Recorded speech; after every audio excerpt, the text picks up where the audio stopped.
अस्सलाम वालेकुम। पाकिस्तान की मईशत में कुछ शोबे ऐसे हैं जो बिल्कुल बुनियाद की हैसियत रखते हैं। उनमें से एक है सीमेंट सेक्टर। कई सालों की सुस्ती के बाद अब ऐसा लग रहा है कि शायद एक बड़ी तब्दीली आने वाली है। तो क्या ये सेक्टर वाकई एक ज़बरदस्त वापसी के लिए तैयार है? आइए देखते हैं। देखें, सीमेंट सिर्फ कोई मटीरियल नहीं है, यह तो मुल्क की माशी सेहत का एक पैमाना है। जब आप सड़कें, घर, डैम और फैक्ट्रियां बनते देखते हैं तो इसका मतलब है कि रोजगार पैदा हो रहा है, सरमायाकारी आ रही है और मुआशियत का पहिया घूम रहा है। और यही वो बड़ा सवाल है जिसका जवाब हम आज तलाश कर रहे हैं। हमारे तज्ज़िये की बुनियाद फाउंडेशन सिक्योरिटीज़ की एक बहुत तफसीली रिपोर्ट है। तो चलें, इसके अंदर जो आदाद-ओ-शुमार और इनसाइट्स हैं उनको ज़रा आसान ज़बान में समझते हैं। सबसे पहली बात, आखिर सीमेंट सेक्टर को मईशत का बैरोमीटर कहा ही क्यों जाता है? इसका क्या मतलब है? इसका एक सीधा सा हिसाब है। जब मुल्क की मजमूई पैदावार यानी जीडीपी बढ़ती है तो तामीराती काम भी तेज हो जाते हैं और जाहिर है सीमेंट की मांग भी बढ़ जाती है। और जब मईशत सुस्त पड़ती है तो सबसे पहले असर इसी सेक्टर पर नजर आता है। फाइनेंस की जुबान में इसे कहते हैं साइक्लिकल इंडस्ट्री, यानी इसकी किस्मत सीधी सीधी मईशत के उतार चढ़ाव से जुड़ी है। यूं समझ लें कि जब मुल्क की मईशत को जुकाम लगता है ना, तो सीमेंट सेक्टर को छींकें आना शुरू हो जाती हैं। अब जरा माजी में झांक कर देखते हैं। इस इंडस्ट्री की तारीख में एक पैटर्न बार बार दोहराया गया है और वो है तेजी से फैलाओ और फिर कीमतों की एक तबाहकुन जंग। यहाँ आप 4 बड़े तौसी चक्कर देख सकते हैं और हर बार कहानी तकरीबन एक जैसी ही रही है।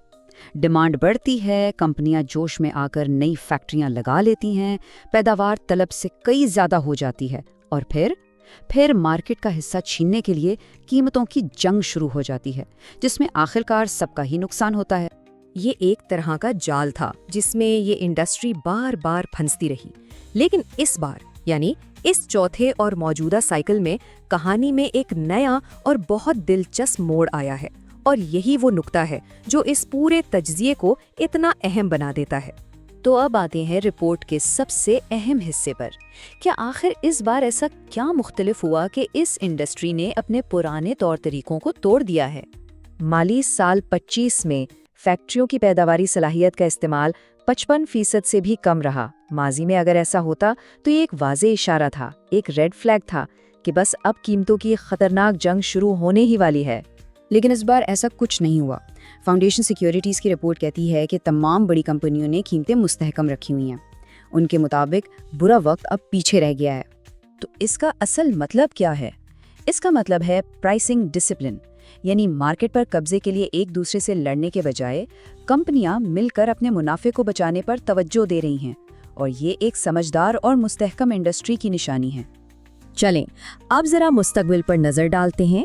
वो कौन से अवामिल हैं जो इस सेक्टर की बहाली को मजीद हवा दे सकते हैं? रिपोर्ट के मुताबिक बहाली के 4 बड़े सुतून हैं। पहला, पिछले 4 साल से जो तामीराती काम रुके हुए थे उनकी डिमांड अब आएगी। दूसरा, महंगाई की कमी से लोगों की जेब में पैसा आएगा। तीसरा, कर्जे सस्ते होंगे। और चौथा, सरकारी तरक्याती मंसूबों में भी तेजी आने की उम्मीद है। और इन सब का असर कितना बड़ा हो सकता है? रिपोर्ट की पेशिनगोई देखें। माली साल 26 में मकामी तलब में 12% और माली साल 27 में 11% का शानदार इजाफा हो सकता है। ये एक ज़बरदस्त कमबैक है। लेकिन कहानी सिर्फ डिमांड की नहीं है, तस्वीर का दूसरा पहलू भी है और वो है कंपनियों की पैदावारी लागत। और अच्छी खबर ये है कि इस लिहाज पर भी सूरत हाल बेहतर हो रही है। यहाँ देखें, ये बैनुल अक़वामी कोयले की कीमतों का चार्ट है। सीमेंट बनाने में कोयला एक बहुत बड़ा खर्च है, तो जब कोयला सस्ता होता है तो कंपनियों के मुनाफे का मार्जिन खुद ब खुद बेहतर हो जाता है। ये एक सीधा सा फॉर्मूला है। और सिर्फ यही नहीं, कंपनियां अब और भी स्मार्ट हो गई हैं। वो सस्ते अफगान और मकामी कोयले का इस्तेमाल बढ़ा रही हैं, बिजली के खर्चे बचाने के लिए अपने पावर प्लांट्स लगा रही हैं और अपने कर्जों का बोझ भी कम करेंगे। ये सब चीज़ें मिलकर उनकी माली हालत को बहुत मजबूत बना रही हैं। तो इन तमाम मुस्बत चीज़ों को मिलाकर आखिर आने वाले कल की मजमूई तस्वीर बनती कैसी है? ये टेबल असल में पूरी कहानी का खुलासा है। जरा देखें, मकामी तलब -3% से सीधा मुस्बत 12% पर जा रही है। مجموعی منافع یعنی گروس مارجنز وہ بھی مسلسل بڑھ رہے ہیں اور فیکٹریوں کا استعمال بھی بہتر ہو رہا ہے۔ یہ ہر لحاظ سے ایک مکمل ٹرن اراؤنڈ ہے۔ تو اس رپورٹ کا حتمی نتیجہ یہ ہے کہ سیمنٹ سیکٹر مستحکم منافع اور بہتر کارکردگی کے ایک نئے دور میں داخل ہو رہا ہے، اور اس کی دو بڑی وجوہات ہیں۔ ایک، گھریلو طلب میں زبردست بحالی، اور دوسرا، پیداواری لاگت میں کمی۔ اور آخر میں یہ بڑا سوال کہ جس طرح سیمنٹ کسی عمارت کی بنیاد ہوتا ہے، کیا اسی طرح ایک مضبوط ہوتا ہوا سیمنٹ سیکٹر پاکستان کی معاشی ترقی کے نئے دور کی بنیاد بن سکتا ہے؟ اس سوال پر غور کرنا ہم سب کے لیے بہت اہم ہے۔